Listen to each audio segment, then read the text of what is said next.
नमस्कार दोस्तों, स्वागत है आप सभी का एक बार फिर से हमारे YouTube चैनल पावर प्लान अड्डा पे। तो आज फिर से हम लेके आए आप लोगों के लिए पावर प्लांट से रिलेटेड कुछ इंपॉर्टेंट क्वेश्चंस। तो डिस्कस करेंगे कौन कौन से क्वेश्चंस हैं हमारे पास। तो बिना किसी देर के चलिए वीडियो को स्टार्ट करते हैं।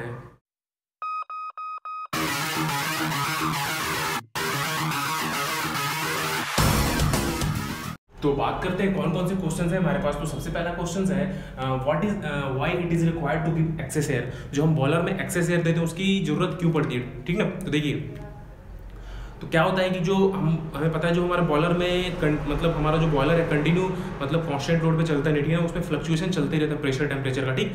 तो उसके लिए हम क्या करते हैं, हमारा जो प्रेशर टेम्परेचर जो फ्लक्चुएशन चलता है उसके लिए हम क्या करते हैं, अपना फ्यूल को भी वेरी करवाते हैं, ठीक ना। जैसे कि मान लीजिए आपका प्रेशर डाउन हो रहा है तो उस कंडीशन में आप क्या करोगे, आप थोड़ा सा फ्यूल फीडिंग बढ़ाओगे, ठीक ना। तो और टेम्परेचर कम हो रहा है थोड़ा सा फ्यूल फीडिंग बढ़ाओगे, ठीक ना। ज़्यादा वेरिएशन नहीं होता लेकिन थोड़ा बहुत होता है, उसी हिसाब से थोड़ा बहुत हम फ्यूल का भी वेरिएशन करते हैं, ओके। तो जो हमारा स्टोइचियोमेट्रिक एयर होता है वो हमारा मतलब उसको हम इंश्योर करने के लिए कि हमारा कंप्लीट कंबस्शन हो, ठीक ना, उसको इंश्योर करने के लिए हम क्या करते हैं, थोड़ा बहुत एक्सेस एयर भी दे देते हैं, ठीक। ज़्यादा नहीं देते हैं, अगर ज़्यादा देंगे तो क्या होगी, हमारा हीट लॉस होगा, ठीक ना। तो इसलिए क्या करते हैं हम, जो हमारा जो स्टोइचियोमेट्रिक एयर होता है उसको इंश्योर करने के लिए कि हमारा फर्नेस के अंदर प्रॉपर कंबस्शन हो रहा है, इसके लिए हम क्या करते हैं, आपका एक्सेस एयर दे देते हैं, ओके। तो नेक्स्ट क्वेश्चन देखते हैं क्या बोल रहा है, what is degree of superheat. तो डिग्री ऑफ सुपरहीट क्या होता है कि आपका temperature difference between saturated vapour and superheated vapour, ठीक ना। जो हमारा सैचुरेटेड वेपर है और सुपरहीटेड वेपर है, दोनों का टेम्परेचर डिफरेंस जो आता है उसको हम क्या बोलते हैं, degree of superheat, okay. Next देखते हैं why boiler drum manhole are elliptical in shape, ठीक ना। आपने देखा होगा जो हमारा बॉयलर ड्रम का जो मैनहोल होता है वो कुछ ऐसे शेप में होता है, ठीक ना कि ऐसे शेप में।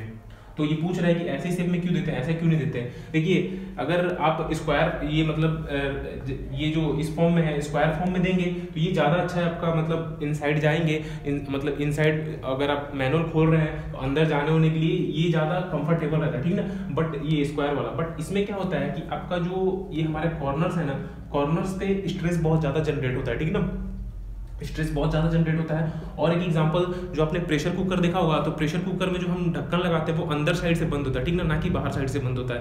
तो और दूसरा रीज़न है कि इसमें जो हमारे कॉर्नर्स पे प्रेशर बहुत जनरेट होता है, ठीक ना। तो इसीलिए हम क्या करते हैं कि जो हम ये मैनहोल डोर लगाते हैं वो इलिप्टिकल शेप में लगाते हैं। और आपने देखा होगा कि जो ड्रम का भी जो मैनहोल है वो मतलब बाहर से कभी नहीं लगाते, ठीक ना, उसको अंदर से बाहर की तरफ खींचते हैं और खुलता भी बाहर से अंदर की तरफ हो, ठीक ना।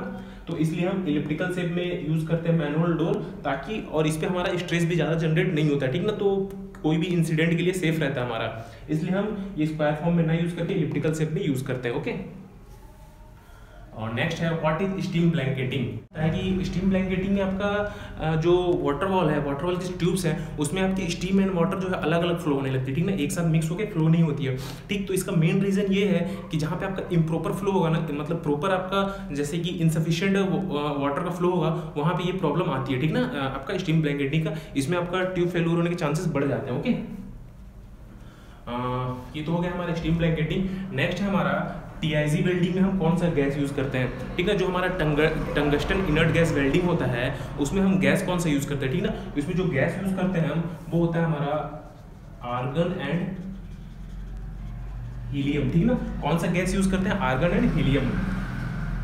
What is turn down ratio of oil burner. Turn down ratio वो होता है maximum fuel input design to the minimum fuel input, ठीक ना। दैट मीन्स कि हमने कितना मैक्सिमम फ्यूल इनपुट पे हमारा बर्नर डिजाइन किया और to the minimum fuel input, ठीक। कितना मैक्सिमम फ्यूल उसमें इनपुट दे सकते हैं और कितना हम मिनिमम यूज करते हैं, ठीक ना। तो वो होता है हमारा टर्न डाउन रेशियो, ठीक ना। टर्न डाउन रेशियो क्या होता है, हमारा बर्नर का maximum fuel input design to the minimum fuel input, okay. ये होता है हमारा turn down ratio oil burner. और नेक्स्ट हमारे पास reversible adiabatic expansion of steam, ठीक ना। तो reversible adiabatic expansion of steam क्या होता है, जैसे कि आप रैंकन साइकिल देखेंगे,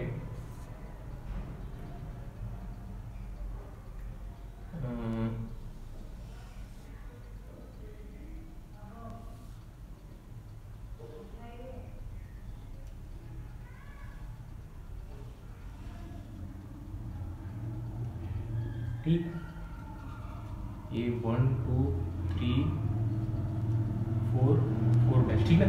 तो इसमें जो हमारा ये वाला पोर्शन है आपका 4-4-1 ये होता है हमारा आपका reversible adiabatic expansion of steam. Reversible adiabatic expansion of steam क्या होता है, जो हमारा स्टीम टरबाइन में स्टीम का एक्सपेंशन होता है ना, उस प्रोसेस को ही हम बोलते हैं reversible adiabatic expansion of steam, ठीक ना। इसमें जो होता है हमारा एंट्रोपी सेम होता है, एंट्रोपी सेम रहेगा, और इस प्रोसेस में जो हमारी स्टीम है वो टरबाइन में एक्सपेंड होती है, ठीक ना। तो जो हमारी ये 4-1 वाला प्रोसेस है ये हमारा टरबाइन वाला प्रोसेस जहाँ पे हमारी स्टीम एक्सपेंड होती है, और ये हमारा कंडेंसर है, और ये हमारा 2-3 कौन सा है, बीएफपी है, और 3 से 4 हमारा ये बॉयलर वाला प्रोसेस है, ठीक ना, जहाँ पे कांस्टेंट प्रेशर हीटिंग प्रोसेस होता है, ठीक। और ये हमारा सुपर हीटर 4-4 और ये हमारा 4-1 क्या है आपका ये जो हमने बात की अभी reversible adiabatic expansion of steam, okay. Next बात करते हैं what is blow down of safety valve.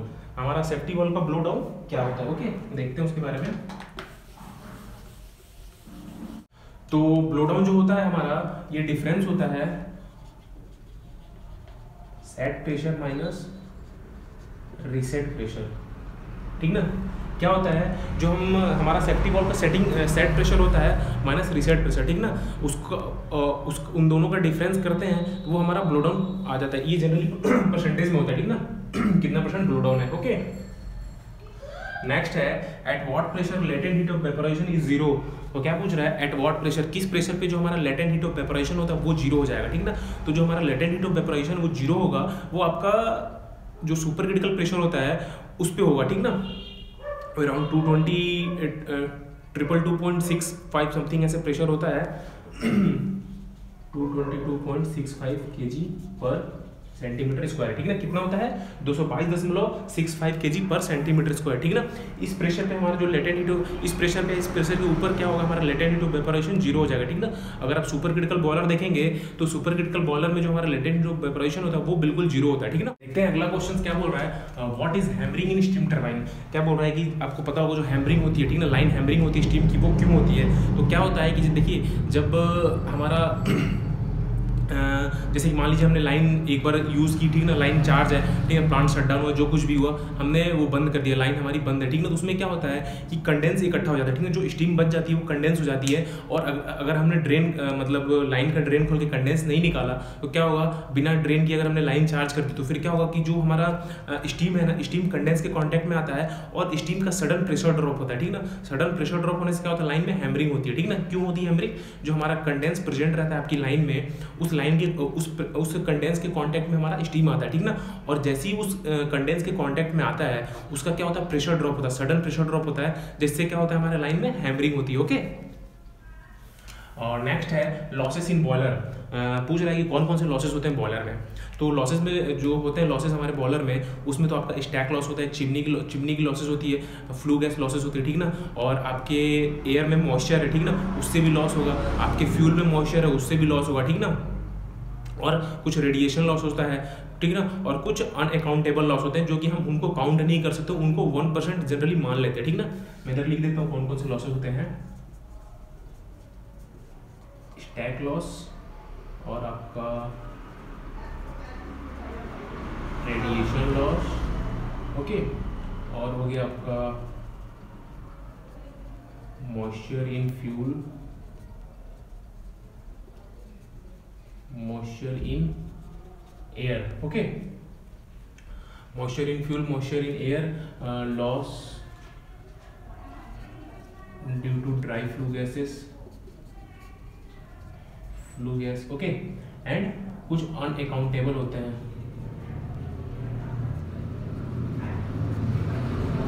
Unaccountable losses होते हैं जिनको हम नॉर्मली 1% मान लेते हैं, ओके।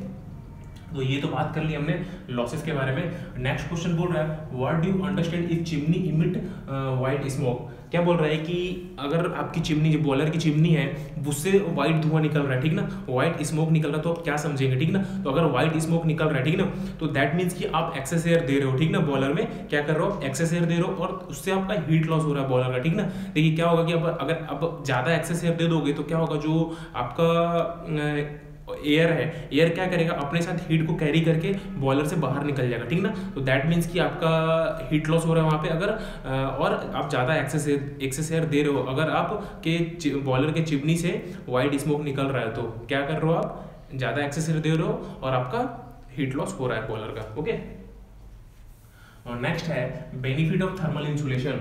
क्या बोल रहा है कि जो हम आपकी स्टीम लाइन होगी, फिर बॉयलर में हम जो थर्मल इंसुलेशन करते हैं उसका बेनिफिट क्या है। उसका बेनिफिट ये है कि सबसे पहला तो हमें एनर्जी लॉस होने से बच जाता है, ठीक ना, एनर्जी लॉस नहीं होता। और अगर आप इंसुलेशन नहीं करेंगे तो आपको बॉयलर पे जाना मुश्किल हो जाएगा। फिर अगर बाजू से, अगर मतलब साइड से आपकी लाइन जा रही है स्टीम लाइन, तो वहाँ से भी आपको निकलना मुश्किल है, क्योंकि वहाँ से बहुत ज़्यादा रेडिएशन होता है, ठीक है, बहुत ज़्यादा हीट लॉस होगा वहाँ पे। तो ये सब बेनिफिट्स रहते हैं हमारे पास, इसलिए हम क्या करते हैं, मतलब थर्मल इंसुलेशन करते हैं बॉयलर पे।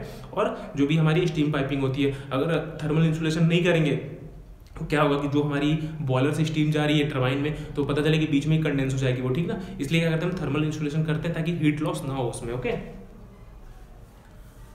नेक्स्ट क्वेश्चन है व्हाट इज टॉपिंग साइकिल।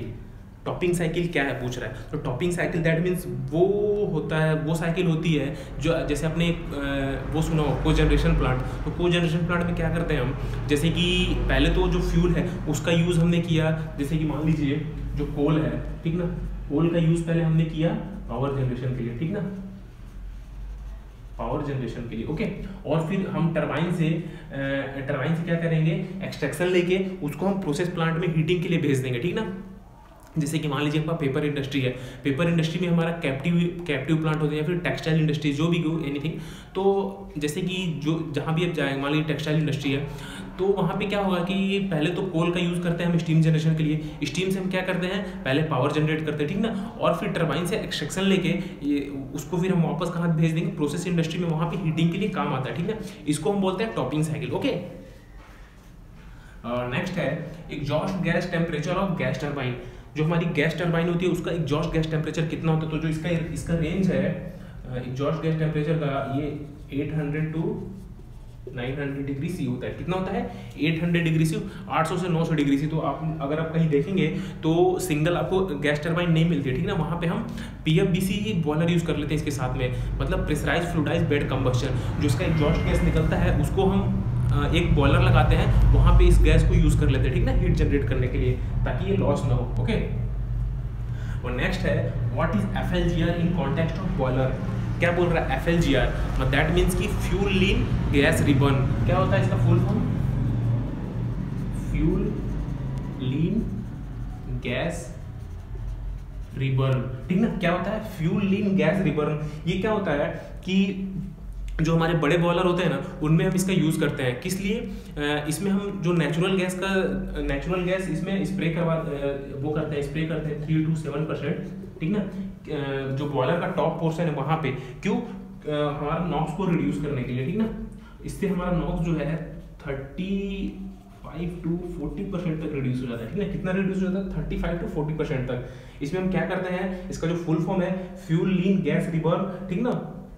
इसमें हम क्या करते हैं, नेचुरल गैस का स्प्रे करवाते हैं विद द सुटेबल अरेंजमेंट। उसमें हमारा क्या होता है, ज़्यादा हम नेचुरल गैस नहीं स्प्रे करवाते, 3 to 7% करवाते हैं। उसमें क्या होता है, हमारा नॉक्स का रिडक्शन होता है, 35 to 40% रिडक्शन हो जाता है, ठीक ना। ये क्वेश्चन आपका BOE के एग्जाम में भी आ चुका है, what is FLGR in context of boiler. Okay, तो आज की वीडियो में बस इतना ही। उम्मीद करता हूँ कि सारे क्वेश्चंस आपको समझ में आ गए होंगे। अगर कहीं पे कुछ समझ में नहीं हो तो कमेंट करके जरूर पूछिए, और वीडियो कैसा लगा जरूर बताएं। वीडियो को लाइक करें, चैनल को सब्सक्राइब करें और अपने दोस्तों के साथ जरूर शेयर करें।